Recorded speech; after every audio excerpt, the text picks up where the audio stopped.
Forget your former managers, ignore the ex-pros. As football fans, we all know the real experts drink in pubs. It's funny, it's argumentative, and often it's just plain wrong. Welcome to the Foss Arms Public House and welcome to the Leicester City Pubcast.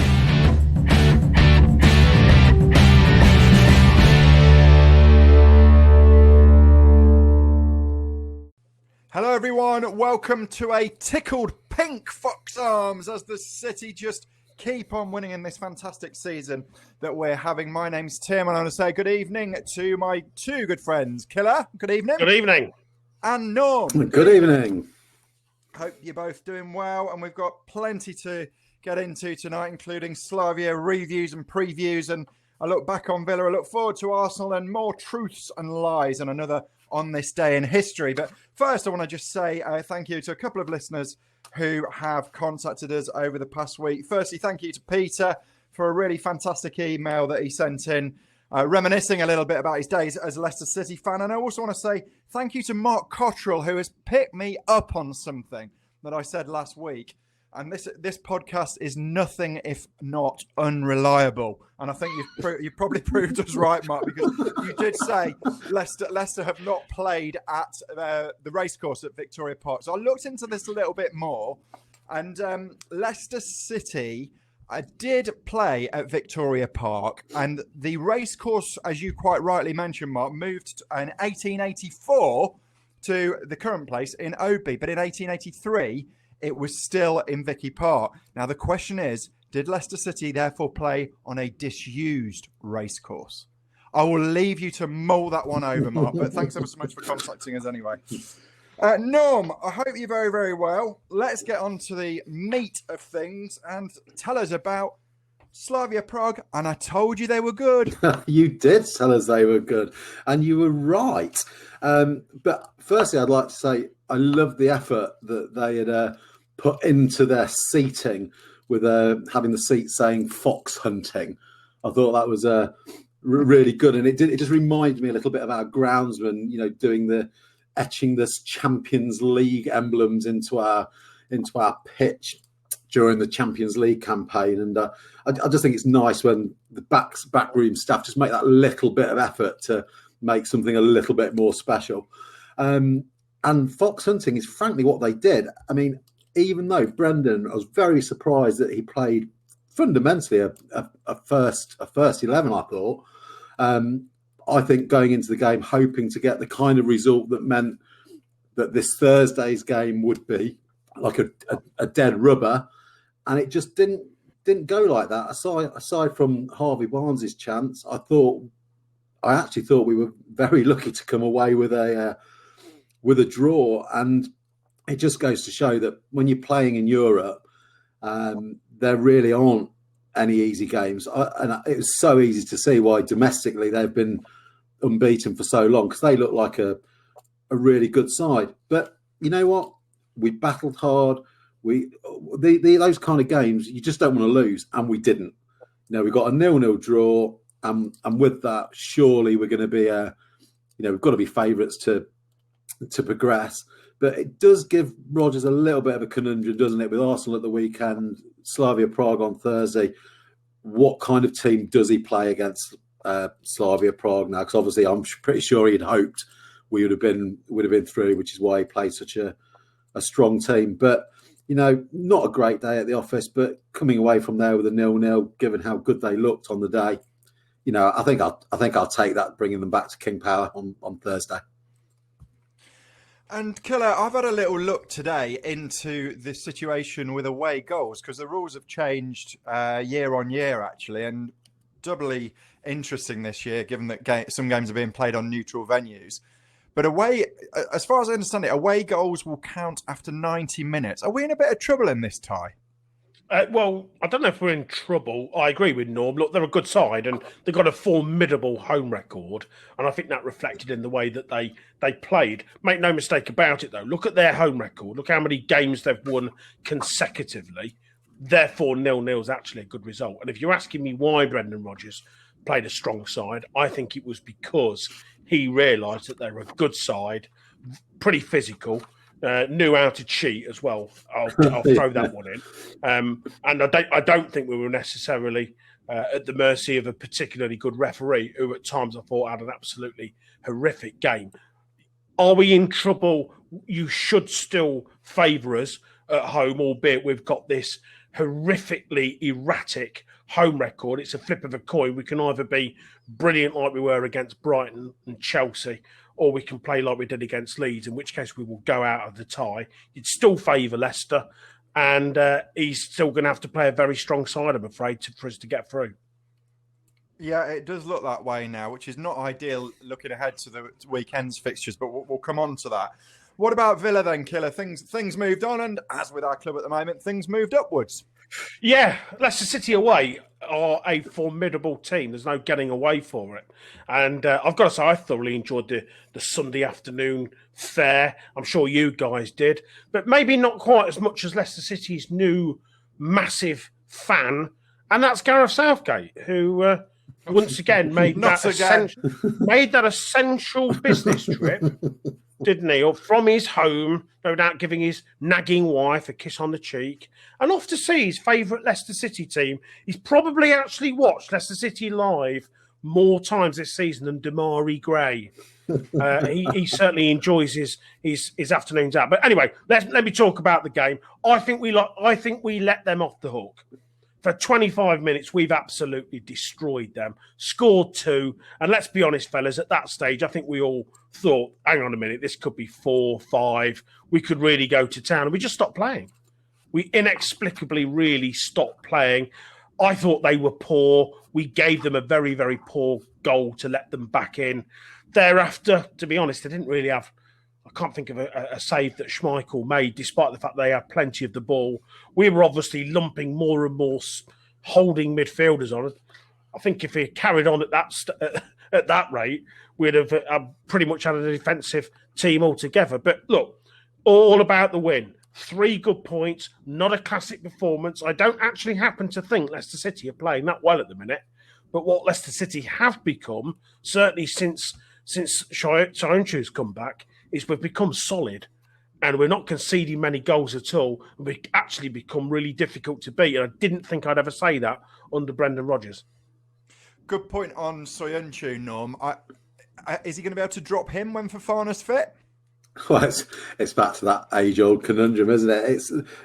No, and that's what a great situation to be in. Fofana's got to win his place back, just like Soyuncu had to try and do. Sadly, Fofana got injured, which was the route back in for Soyuncu. But we've got great players in those, particularly in those positions. So, come on, Fofana, press Evans and Soyuncu, and let's get that healthy competition and improve the team all round. Magic. Don't know about you, Norm. And bearing in mind we were playing Villa without Grealish, first time he's not played for about a year and a half, I think, for them. But we've got quite used, haven't we, in the second half with Leicester with a lead, watching them comfortably play the match out. This is the first time I've been really nervous watching them for a while. Yeah, absolutely. I couldn't agree more. I think Killer was right. With the first half, we let them off the hook. It should have been utterly dead and buried. And normally Leicester 2-0 at half-time, it is dead and buried. They just sit on the lead, play it out, job done. Obviously, Villa scoring so quickly after half-time just turned the game into a bit of a squeaky bum time, really. And it wasn't an enjoyable afternoon with regards to waiting for the final whistle. But it came. We won. We held on. And when you look back on it, it was, they didn't have that many chances. It was a lot of just huffing and puffing and throwing balls into the box. And ultimately, we handled it reasonably well. So. Can I just say what I thought was a great piece of entertainment in the second half was the substitution when Ross Barkley got pulled off. Oh yeah, he wasn't happy, was he? And to be fair to him, rather than trudge across the pitch, he has taken the shortest route off. But having then done that, he then took a full 15 minutes, and he just sort of he was just periodically stopping, like the camera would pan on him, and he'd be like in some trance. And then what was really funny was as he was making his sort of last strides over to the tunnel, have you noticed all his kit had gone? Yeah. What had he done with it? I mean, presumably there must have been a £300 pair of boots somewhere in the whole end. What did he do? I mean, literally socks, shin pads, boots. Where had they gone? What had he been doing in that interim 15 minutes? Somebody must know. So there must be a groundsman somewhere has gone home and said to his son, what size are you? And he's, I'm 5, Dad. Oh, that's a shame. It's 8.5. Yeah. Let's stick these on eBay. Brilliant. Yeah, he couldn't be throwing them into the crowd. It was always nice, though, to put one over on Villa, given that our nearest and dearest in terms of Forest and Derby are more likely to end up in League One than the Premier League anytime soon.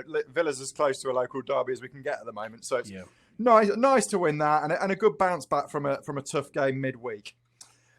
Norm, we have had an on and off series called On This Day in History, and I think you're going to enlighten us a little further about our magnificent club, aren't you? Well, I'm certainly going to try my very best. So thought we'd look back on this day, and so the 22nd of February. You know how I do like my numbers, given that 2 and 2 is like the 22nd. There's a lot of 4s related to the 22nd of February. So on the 22nd of February 1958, Jimmy Walsh bagged 4 goals as Leicester beat Man City 8-4.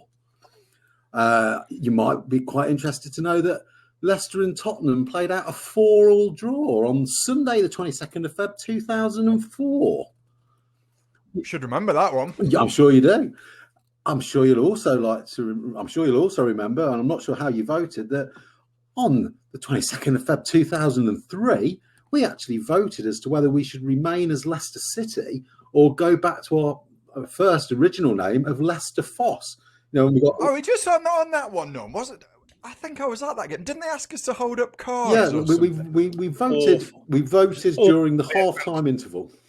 Yeah, it was awful. It was cringeworthy because at the time, it was seriously at the time the club was absolutely skint because obviously for a number of reasons, and apparently the only reason why we did it was to try and raise some money. The Leicester Foss thing would have actually raised some money for some inexplicable reason, but I just remember sitting there and actually rather than hold up the I actually wafted mine just to try and confuse Alan Birchnell.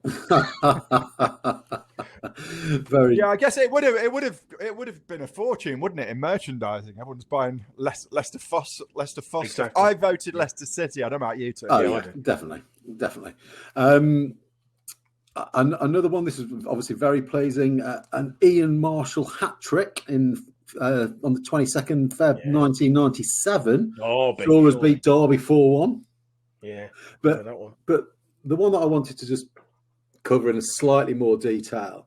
22nd of Feb 1995. It was a Wednesday evening.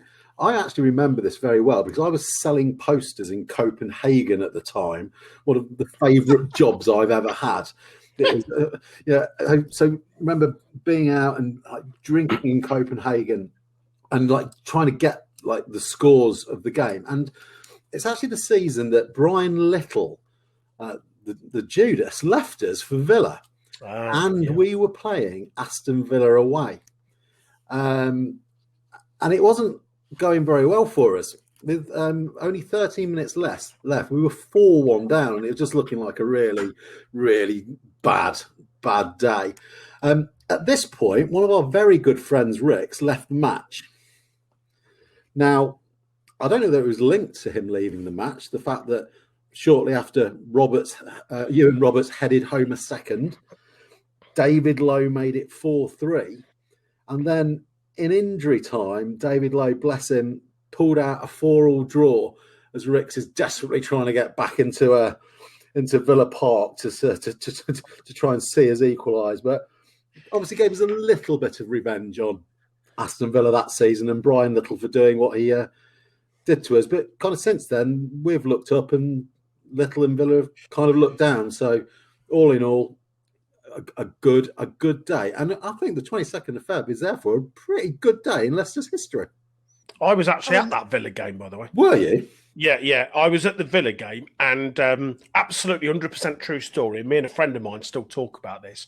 We were 4-1 down, and we were getting absolutely murdered. Honestly, we were really, really struggling at that point. And if you remember when Brian Little went to Villa, he started breathing some life into them.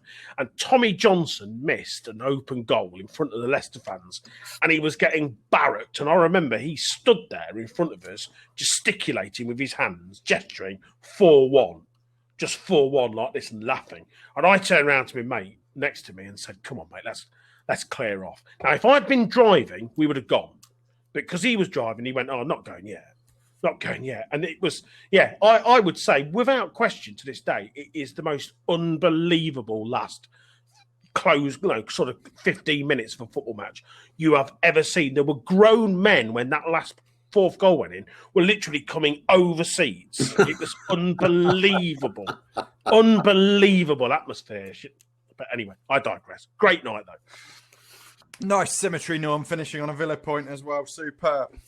So we have a very popular truth or lie competition a few weeks ago that a number of people gave the thumbs up to. So we thought we'd give it another go. It's 2 truths and 1 lie. And the other 2 have to guess which is the lie, as indeed do you, our faithful listeners. So I'm going to go first. Are you both ready? Yeah. Yes. Okay. So here's I'm going to give you 3 stats. First one. FA Cup final defeats for the club have been against Wolves, Spurs, and both Manchester clubs. That's fact 1. Fact 2. Jamie Vardy joined for £1 million in May 2012. Fact 3. Lester Foss, cropping up quite a lot in today's episode, Lester Foss's first kit was chocolate and blue. Which of those is the lie killer? The Vardy one sounds about right, but knowing you're a devious little so-and-so. You could have easily tweaked the month just to do me and Norm. Yeah, I'm going to go I actually think you've been devious. I'm going to go for the Vardy one. I think he either joined at a different year or a different month. Okay, Norm. I am absolutely with Killer on that. I know that Wolves, Spurs, and Man City and Man United with the FA Cup defeats, and the chocolate and blue kit was that blue one that we had in the a few years ago as in memorial with the blue sash down it, although it was probably more dark. So I actually think that Vardy did join in 2012, but it would have been June or July, something like that. So that's the lie. Well, you're both wrong. So that's 156 points to me. The lie was that the Leicester Foss first kit. The first kit was actually black with a blue sash. That was 1884 to 86. In 1886, it changed to the chocolate and blue halves, a bit like Bristol Rovers. So that was actually their second kit. Ooh. So I win that one. Norm, over to you. Okay, so if I get this right, do I get 157 points to beat you? I haven't decided. Okay, that sounds fair and normal. Okay, there is a Leicester shirt buried under the centre circle of the Ricoh Arena, left there by a builder. That's the first one. The second I want one, that to be true. Leicester once lost a penalty shootout against an elephant who saved 3 of our penalties.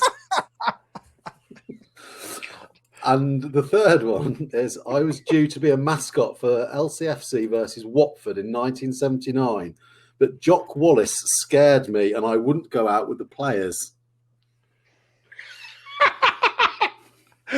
Oh, I'm absolutely desperate for the third one to be true. I want them all to be true. They're absolutely brilliant, mate. I will tell you that for nothing. You're right. I want them all to be true, but I definitely want 1 and 3 to be true.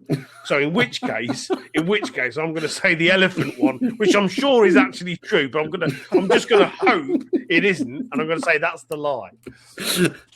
I'm going to say that I think the Ricoh one is the lie, and I'll tell you why I think you've done it.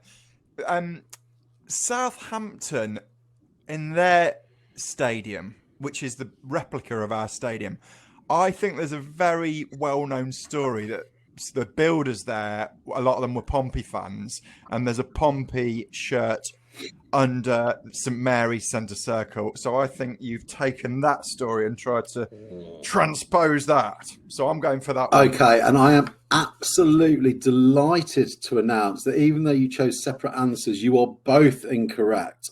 The lie, and sadly for you, Killer, was that Jock Wallace did scare me once when I asked for his signature, but I was never going to be a mascot for Leicester City. So that was, in fact, the lie.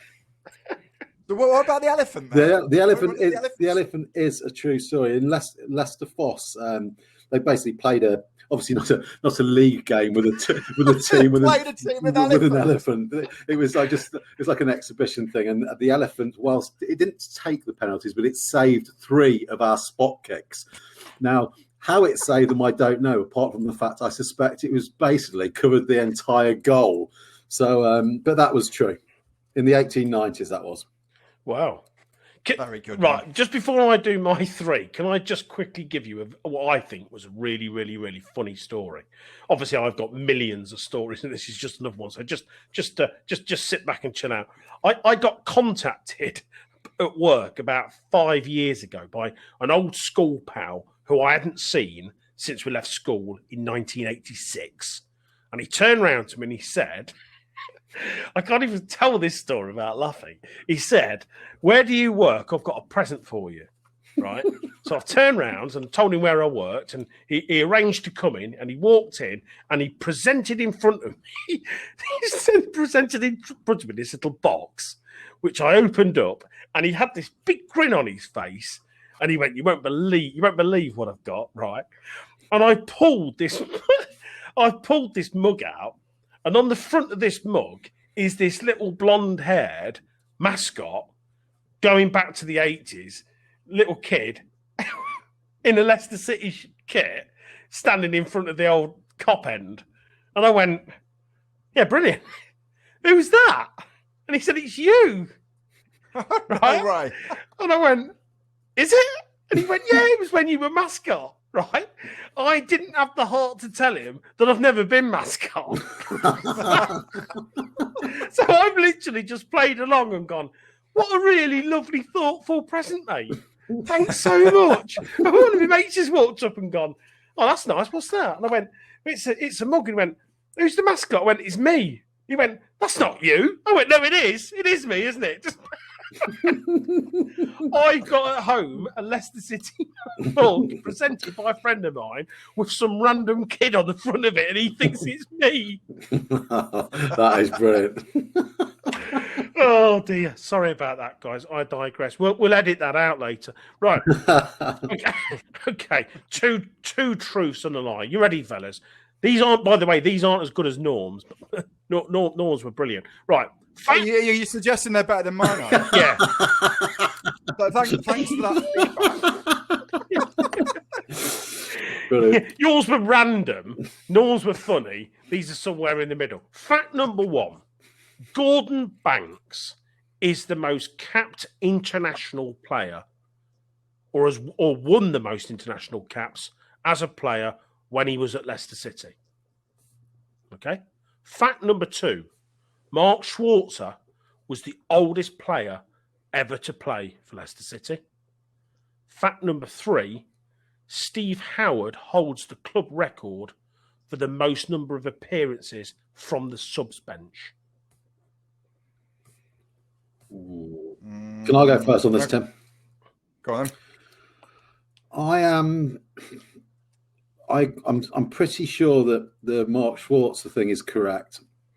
I don't know about Steve Howard. That would be a guess. But I'm also fairly sure that John O'Neill holds the most international caps whilst playing for Leicester. So I am going to say that Gordon Banks wasn't. I think that Gordon Banks one is the lie. Okay. Okay. Well, I definitely think Schwarzer was the oldest. I also know that Norm is a stato, so probably knows that stuff about John O'Neill, which I didn't. So I'll go for the same answer. Yeah, and do you know what? Norm is an intelligent lad. I know he gives an impression that he isn't.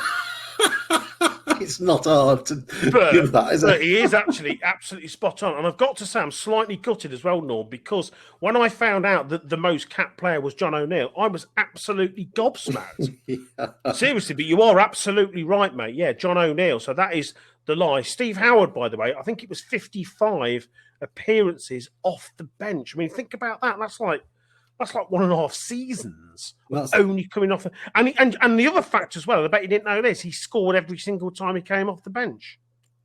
He's a good player. He was He scored every single time he came off the bench. Come on, you two. At least one of you turn around and go, that is nonsense. Obviously he didn't. Well, we don't want to... yeah, obviously he didn't. Goodness me, 57 times. Oh, dear. Good stuff. Right, Killer. Talk to us about what's coming up this week. Slavia Prague again. Yeah, tricky game. There's no doubt about it. Tricky game. It's one of these games I desperately just want it out of the way, done and dusted, and we're into the next round. They haven't got a great record away from home. It suggests that they don't travel well.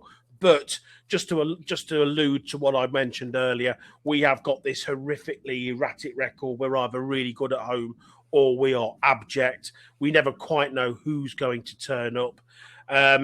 So all I would say is we're going to need to play pretty well. We're going to need a half-decent ref this time round. Maybe less diving from them. We should, touch wood, just about get through, but it's not going to be easy. Yeah, I would tend to agree with you. I'm a little bit worried about it. We'll come on to the predictions for it in a bit, but it's they've definitely shown that they're a decent side. They drew at the weekend, though, to one of the relegation strugglers, Teplice, 1-1. So on the basis that they'd won 16 out of 19, maybe this is a dramatic dip in form. They've not won for 2 games now, so that could give us a little bit of hope.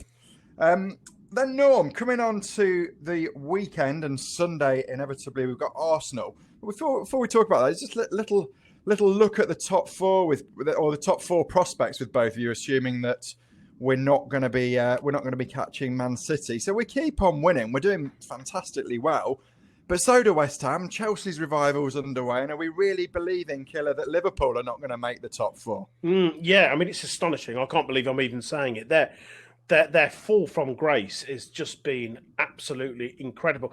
We're not talking. I know the year we won the league. In fact, they actually knocked the stats up. The year we won the league, at this point in the season, we'd only got 21 points, believe it or not, which would now put us in the bottom 3, as indeed I think we probably were at the time. They've got 40 points. It's the 3rd worst defence of a league title. Yeah. Looks like they're going to miss out. It's a crazy year. We're obviously playing really, really well. Who's going to come top 4? Well, we know Man City are going to be in there. You'd imagine Man United. But you talk about Jack Grealish, by the way, being a one-player team at Aston Villa. What about Bruno Fernandes? Yeah. I mean, he is absolutely ridiculous. Talk about money ball football. He either scores, gets an assist, or both every single game. You'd imagine they're going to come. They're going to be in there. I think we're now going to be in there, which is nice. The first time I've really actually said that with any conviction. And you would imagine Chelsea probably 4th, wouldn't you? That would be. Would you go along with that, Norm? Look, I think it's likely to be the top 3 as they are in no particular order. I'm sure Man City will probably go on and win it now. Keep desperately hoping they'll slip up and give us a chance. We still have to play them. So if we were to beat them and they'd lost another one, then it suddenly makes it a bit interesting. I've got no idea who's going to finish 4th. I mean, I think if I was pushed on it, which we are, I would go for Liverpool just because of, they've had a terrible run, but I suspect that won't continue. Talking about Chelsea, I mean, Chelsea can have a big part to play in it. I mean, I don't know whether you're aware, but their next 3 Premier League fixtures are against Man United, Liverpool and Everton. Mm-hmm. So, I think what we do forget is that all these teams are also going to be taking points off each other.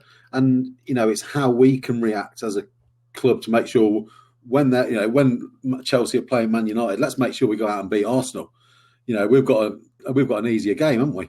So let's make it count when these teams are playing each other and hope for draws, so we can just extend and remain in the top four, which I'm pretty sure we will now. I really am. It would be wonderful if Man City would just slip up and then we could lift the trophy in front of 10,000 fans by the sound of it. Last home game. It would be nice, wouldn't it? It would be nice. let's not give up all hope on that. But meanwhile, Norm, we've got a job to do against Arsenal, and we've left ourselves a little bit of a pickle there because of our first result against Slavia, and I think he will have to play a full team now for that second game, would be my guess. The only good thing about that is that Arsenal have a home game in their return leg, which is in Athens. Oh, that's exceptional knowledge. I didn't realise that, but it's going to be a bit more of a challenge. I have to say, in my mind, I've been looking at this, and I think Slavia Prague is the harder game for us. I think that's the one I think playing a full strength team is what Rodgers will do. I mean, how the fortunes of Leicester and Arsenal have changed. When will they next finish above us? It isn't going to be this season. I mean, I've not got a crystal ball, but I can't see it being for the next 2 or 3 seasons, if I'm honest. And when we did the top 4, who would we swap in our team? There isn't an Arsenal player that I would swap any of our players for. Genuinely isn't. I'd probably have Aubameyang up as backup for Vardy. So, I say all that, and it makes me think that it's going to be quite an easy game, but we all know the Premier League isn't like that. But because they're Arsenal, they think they're better than they are. They're going to think they're going to win the game, and therefore they won't sit back. They'll play into our hands, and that's the reason we'll win comfortably. That's where I'm going. Morons and Vardy are going to have a field day, and I'm actually looking forward to this a lot more than the Slavia Prague. I think this will be the weekend we make our absolutely top 4 statement. Forget the big 6. Arsenal, you're gone.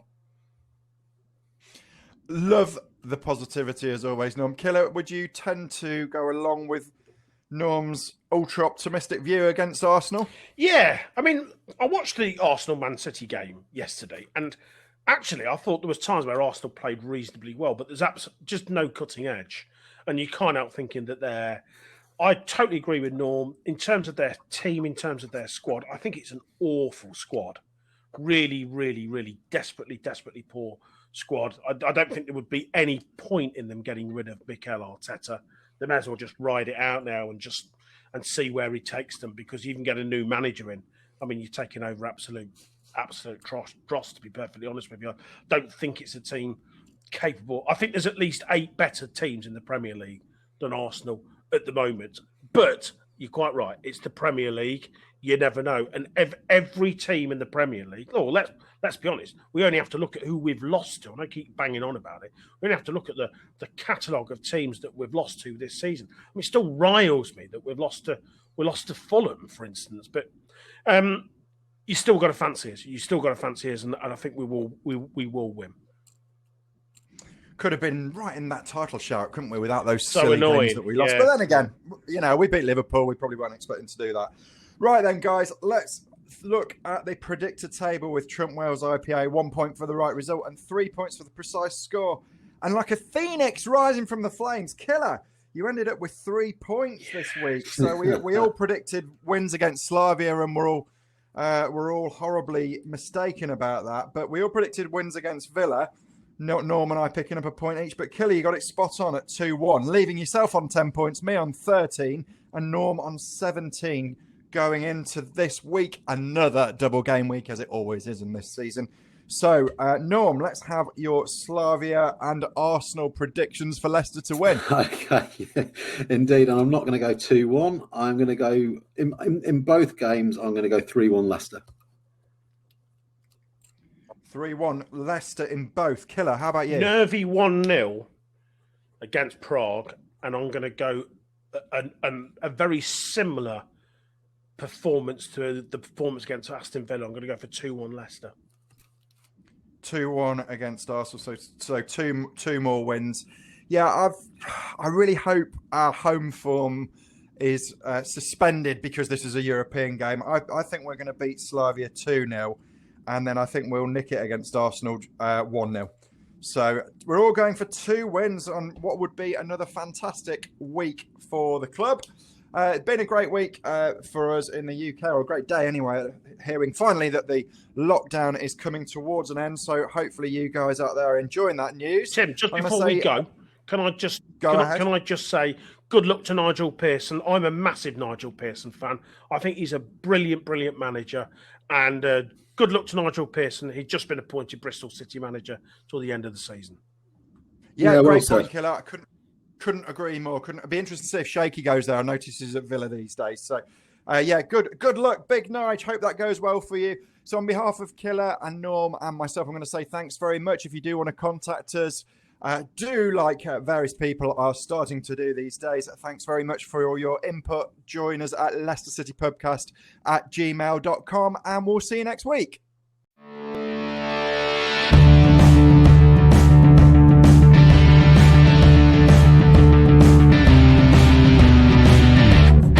Thanks for listening, everyone. If you enjoyed the Leicester City Pubcast, please subscribe and tell everyone about it. If you hated the Leicester City Pubcast, please keep it to yourselves. See you next week.